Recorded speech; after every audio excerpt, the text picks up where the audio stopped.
Hey guys, Esper here. I just wanted to make a video going over 2-look TCP for the FTO. Now it's been added to the WCA. A lot of people are getting interested in FTO, and this step seems to be confusing a few people.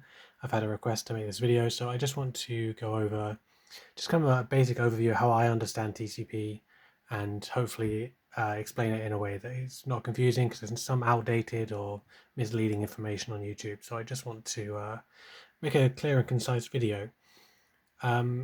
So getting into TCP, this is the last step of the solve.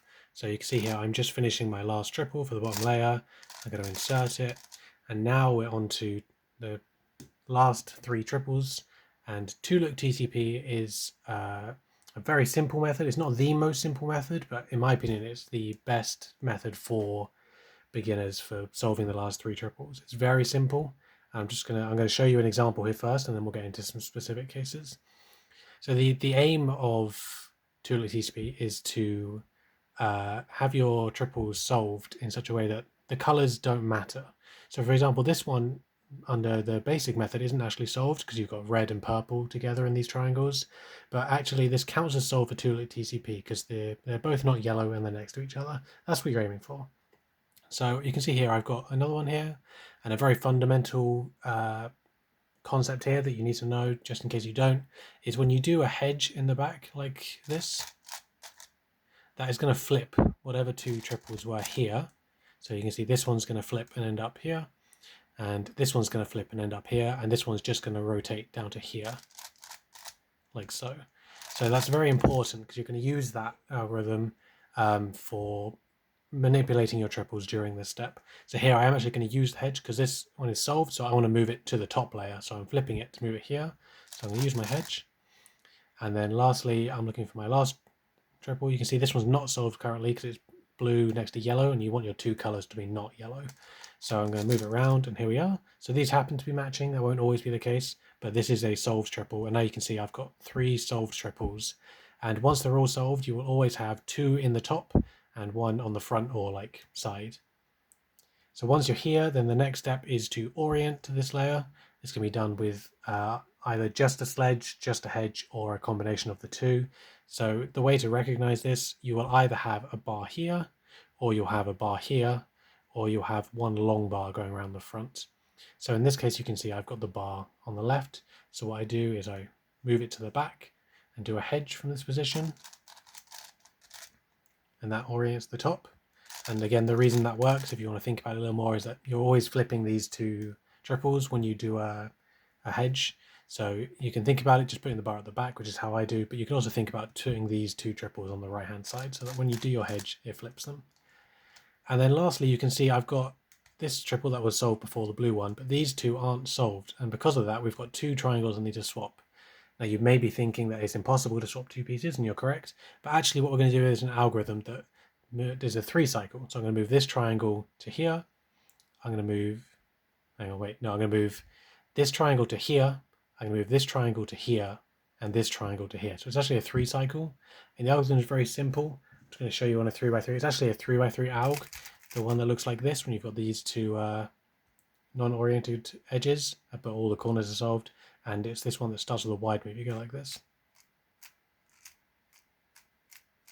And I'll put that alg in the description in notation, but it's very simple. If you already know that alg, then you don't need to learn anything here, but it looks like this. You hold it with yellow on the left, and your 2 things kind of at the front / top, and your double move looks like this. So the algo is like this.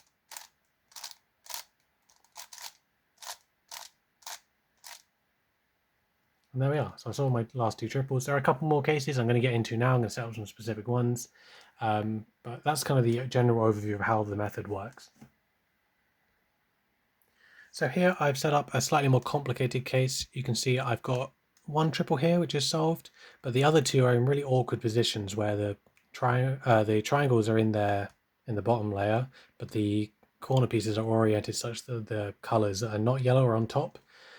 So we have to do a couple of extra steps here. So first of all, the first thing you always want to do, if you have any solved triples around the side, you want to use a hedge to move it to the top. So I've got it here in the front. This would also work if it was in the back right, but I usually do this from the front. Do my hedge, so that moves it to the top. And now you can see we're back to where we were with the last example, where if I move this here, I've got a solved triple here. Oh no, sorry, we're not even quite there yet. So we need to do a triple here to move this to the top. And then by doing that, we're going to move these two pieces back down to the bottom layer. So I'm going to do my hedge. And now you can see we're back to where we were. So this is the kind of the other kind of case. And then as before, we'll look for our bar. So this time it's on this side. So when it's on this side, you still rotate this way, but instead of doing a hedge in the back, you do a sledge like this. And then this time I've got another case. So this is a 3 cycle going counterclockwise around the cube. So this is essentially, you're going to do the same algorithm, but you're going to do a couple of setup moves to get there. So if you remember before, I said that we actually do a 3 cycle with one of the triangles that's here. So your first 2 moves are going to be moving, so this red triangle into this position to set it up. Then you're going to do the same algorithm as before. And then you just undo those setup moves. Now it's worth noting that the last move of the algorithm was this. And because you never want to do a double move on an FTO, because there's only 3 turns you can do per side, instead of just going down twice, you can cancel the last move like that. And here I've just set up the last case when you're permuting the triangles, which is when they're actually going clockwise around the cube instead of counterclockwise, like we just covered. This is very similar, but you're going to actually use the inverse algorithm.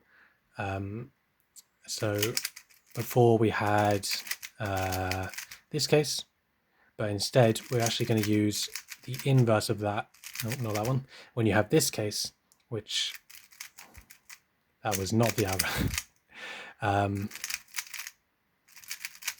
is that algorithm. But again, we have to do a setup move before we can get into that. So here I'm going to be a little bit hypocritical. I know I just said you don't want to use double moves, but I'm actually going to use a double move to set this up. So this red triangle, I'm going to move it down like this. And instead of just moving it to here, because obviously that doesn't match the center, you move it one more into the red one. So I'm going to go a little bit fast because I have to do this with muscle memory, but again, I'll write all these algorithms in the description.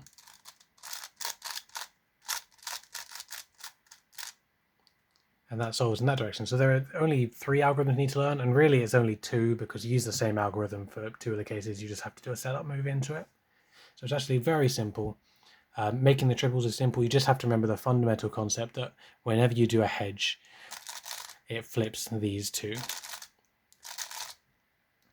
And you can use that to make sure you always leave your solved triple in the left to make sure you get your 3 triples. Once you're there, you recognize whether you have bar on this side or this side. I'll show you now the case when it's in the front. It looks like this. Now, obviously, this is probably a bad example because all those triples are solved, and I'm just going to skip straight to the end of the solve. But the way you solve this is you do a hedge, and then you also do a sledge. It's that simple. And the reason you can kind of look at that, if I do a hedge from this scenario where you've got the long bar in front, you can now see if I go back, I'm at the same stage, I see the bars on the right, so I recognize move here, do a sledge, and that actually solves it.